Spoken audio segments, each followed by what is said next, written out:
গাড়িটা আচ্ছা ঠিক আছে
নিশ্চিতভাবে আজকে মানুষের যে জনজোয়ার আমরা দেখেছি, ডোমজুড়ে সাধারণ মানুষ সেখানে ডোমজুড়ের একটা অংশে ব্যবসায়ী সমিতিকে জোর করে সেখানে দোকানপাট বন্ধ রাখা হয়েছিল।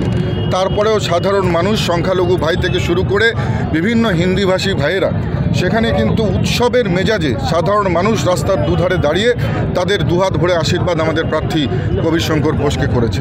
নিশ্চিতভাবে সাধারণ মানুষের এই যে স্বতঃস্ফূর্তভাবে যে তাদের যে সমর্থন, তাদের যে একেবারে বলা যায় যে উৎসাহ, এটা দেখে বোঝা যাচ্ছে নিশ্চিতভাবে এবারে শ্রীরামপুরে পদ্ম ফুটতে চলেছে। বন্দ্যোপাধ্যায় বলছেন 1.5 লক্ষেরও বেশি ভোটে। দেখুন, কল্যাণ বন্দ্যকে স্বপ্ন দেখতে বলুন ওনাকে স্বপ্ন দেখতে বলুন। 2019 সাল আর 2024 সালের মধ্যে অনেক পার্থক্য রয়েছে। সাধারণ মানুষকে অনেক বোকা বানিয়েছে। এবারে আমাদের প্রার্থী কবিশঙ্কর ঘোষ এখান থেকে জিততে চলেছে। নিশ্চিতভাবে আপনারা ফলাফল দেব আজকে বলেছে 10 তারিখ থেকে 20 তারিখের মধ্যে কেশপুরে একটা বিজেপি কর্মীকে মারা হবে এবং সেই মৃতদেহ নিয়ে বিজেপি রাজনীতি করবে এবং প্রার্থী জেতার চেষ্টা করবে। কী বলবেন? দেখুন, এখনও আমি এটা আপনার কাছে শুনলাম, এখনও আমি নিজে শুনিনি। যদি এরকম কথা বলে থাকে নিশ্চিতভাবে এটা খুবই খারাপ মন্তব্য, এটা নিন্দনীয় মন্তব্য। এই ধরনের মন্তব্য কোনো জনপ্রতিনিধির করা উচিত নয়। প্রধানমন্ত্রী সভা আছে, তার আগে জেসিবি দিয়ে মাঠে গর্ত করে দেওয়া হয়েছে, এমনটাই অভিযোগ। দেখুন, তৃণমূল কংগ্রেস তো রাজনৈতিকভাবে মৃত।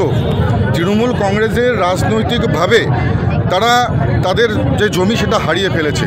তাই এখন কিছু হাতে গোনা গুন্ডা, কিছু পুলিশ এদেরকে কাজে লাগিয়ে বিভিন্নভাবে মানুষকে ভয় দেখানোর চেষ্টা করেছে।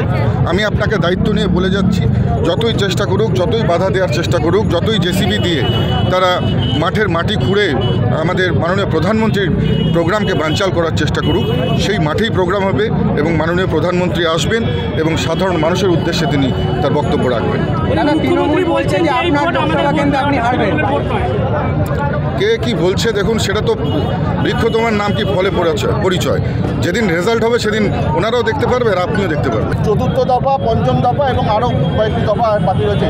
কেন্দ্রীয় বাহিনীর ভূমিকা কিরম দেখা যাবে? আইন শৃঙ্খলা কি বজায় থাকবে? দেখুন, নিশ্চিতভাবে কেন্দ্রীয় বাহিনী তো তারা বুথটাকে পাহারা দেয়, বুথটাকে রক্ষা করে।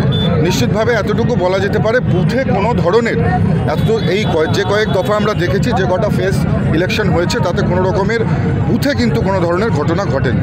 বুথের বাইরে, অর্থাৎ যেমন ধরুন যত ফেসগুলো পেছনের দিকে আসতে থাকবে, দেখা যাবে যে শহর কেন্দ্রিক হয়ে যাবে। কলকাতা শহরতলি, এই সমস্ত এরিয়াগুলোতে এখানে বিভিন্ন অ্যাপার্টমেন্টে বহু হাজার হাজার মানুষের বাস থাকে, বিভিন্ন মহল্লাতে, বিভিন্ন গলিতে হাজার হাজার মানুষের বাস থাকে। কিছু কিছু গলির মুখ বা কিছু কিছু এমন কিছু হটস্পট রয়েছে যে জায়গাগুলোতে হয়তো একেবারে যাকে বলা যায় যে ভোট দানে বাধা দেওয়ার চেষ্টা হতে পারে, সেই গলির মুখ হতে পারে, ছোট ছোট প্যাচেস হতে পারে। সেই জায়গাগুলোকে হটস্পট করে নির্বাচন কমিশনকে সেই জায়গাগুলোতে প্রপার যে সিএপিএফের ডেভেলপমেন্ট অথবা পুলিশ প্রশাসন সেই জায়গাগুলোতে যদি কঠোরভাবে তারা নিজেদের দায়িত্ব পালন করে, তাহলে নিশ্চিতভাবে সাধারণ মানুষ বুথে যেতে পারবে এবং নিজের ভোট নিজে দিয়ে গণতান্ত্রিক অধিকার প্রয়োগ করতে পারবে।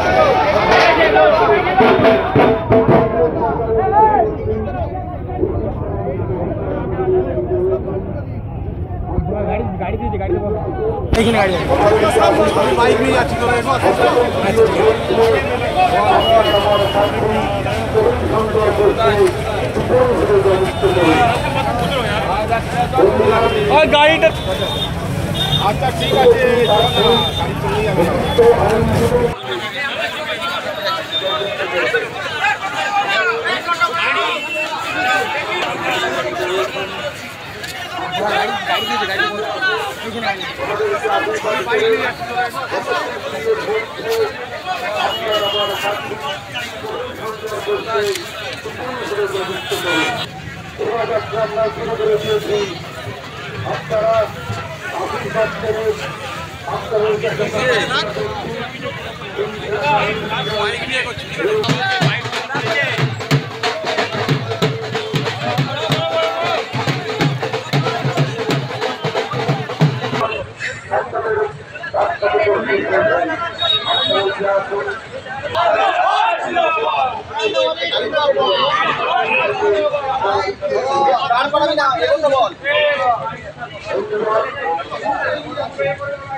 Yeah.